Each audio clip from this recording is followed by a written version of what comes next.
Will David Moyes finally get his man?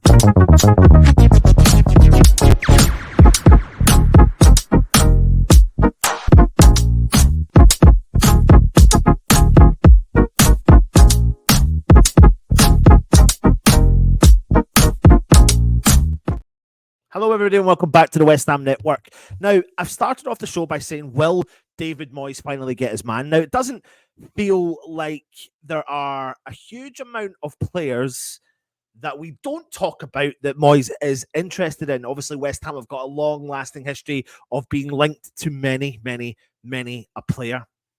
The but is that we do know that they take a keen interest in specific players. And we kind of keep an eye on them over the transfer markets over the years that we are linked to them. One of those players that we do and have spoken about in the past is Amadou Onana from Everton. Now, Everton, of course, find themselves in a bit of a pickle. What do I mean by that? They were deducted 10 points, obviously due to the financial fair play situation. They, of course, were given back some of those points, but they still face some new charges potentially coming out of and from the Premier League. Now, Onana, who is 22, joined Everton back in the summer of 2022, close to joining West Ham at the same time. However, it came down to his weekly wage as to why West Ham didn't get that deal over the line. Now, we were the favourites to bring him into the Premier League, but Everton now find themselves in significant financial trouble after breaches with the Premier League's profitability and sustainability regulations. And apparently, West Ham are very keen to land the Belgium international. We have had a long lasting history of being interested in the player, but we may see the need and the opportunity to jump into the market to bring someone in, considering currently, as things stand, Calvin Phillips's move to West Ham has just not worked out the way that West Ham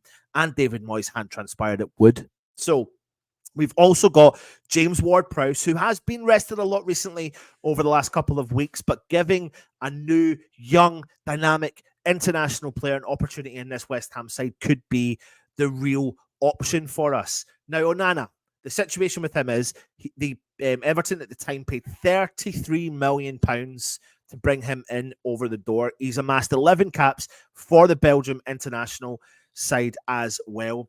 And I think this one would be a great deal for us. I genuinely believe he fits the mold of exactly what we are looking for. Take you back to just before signing Thomas Souček. We were lacking and missing that box-to-box midfielder. Now, I'm not saying Amadou Onana has set the world alight at Everton, but I think he's been one of their consistent performers. I think there's always something when he's in the middle of the park.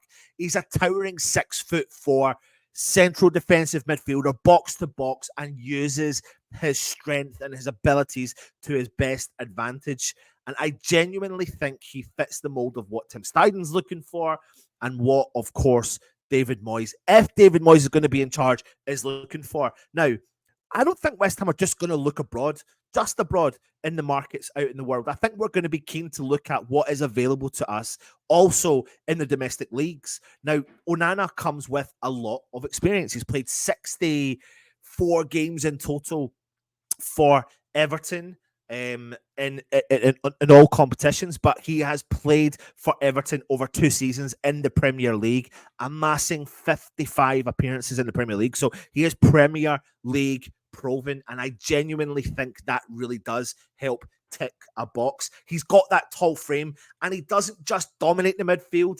He serves as a defensive fortress, so someone I think can complement Alvarez. I genuinely think he is the sort of player that could and really progress West Ham on from the level we're at just now to the next level, because we're going to be looking in the market. We have to be looking in the market.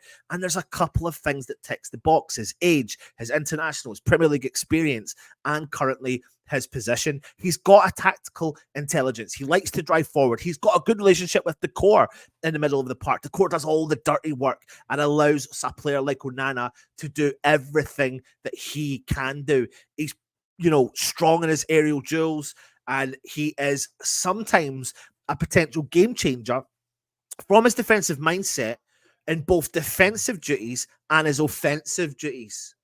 So, what and could we tempt him and bring him in, and how much would it be? Listen, Everton find themselves in a situation where they have an asset. That's their asset. The asset is Onana. They are in financial trouble. They could be relegated. I'm not sure they will, but they could be relegated.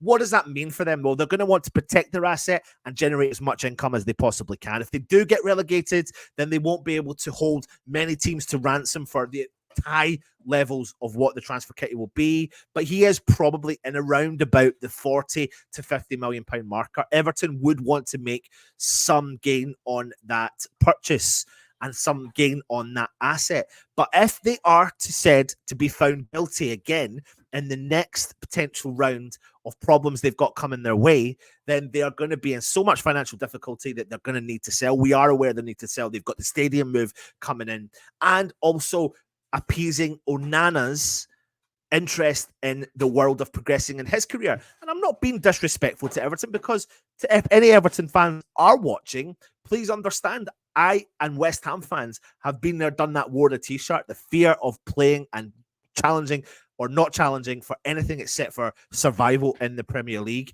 And when you get such quality players in your squad, you want to be able to keep them and build upon them. And even though West Ham have had some recent success, in particular in Europe, we still are fearful of losing our best players.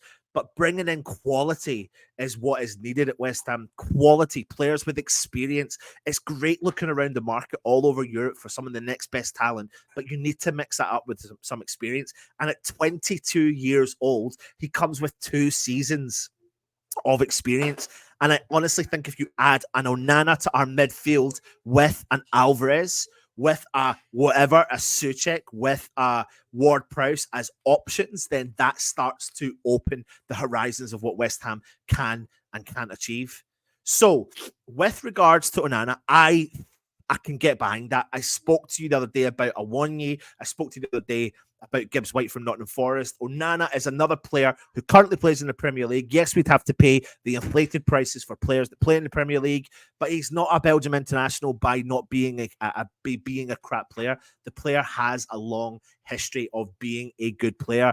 Start off his career at Hoffenheim and progressing all the way through to Lille and being really important. Obviously, West Ham have put him on their radar, and we're very close to bringing him in. But I think greediness at the time is what really didn't help him come to West Ham. So we could push the boat out, try and get a player of his quality. And considering the amount of money we do pay on weekly wages for other players in and around the Danny Ings network, you know, if we were to look at trying to make the permanent deal for Calvin Phillips coming into West Ham, a more permanent one, we'd have to pay him over the odds, and he's not done the job, and we don't see that one happening. Bless me, everyone, for watching. Apologies for that.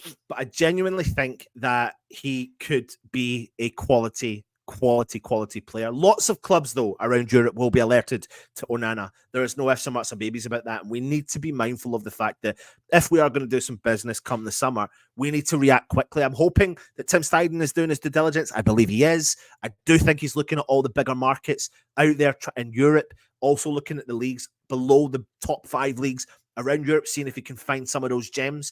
But I do also think there's going to be that element of experience in the Premier League, and I genuinely think he fits that mold.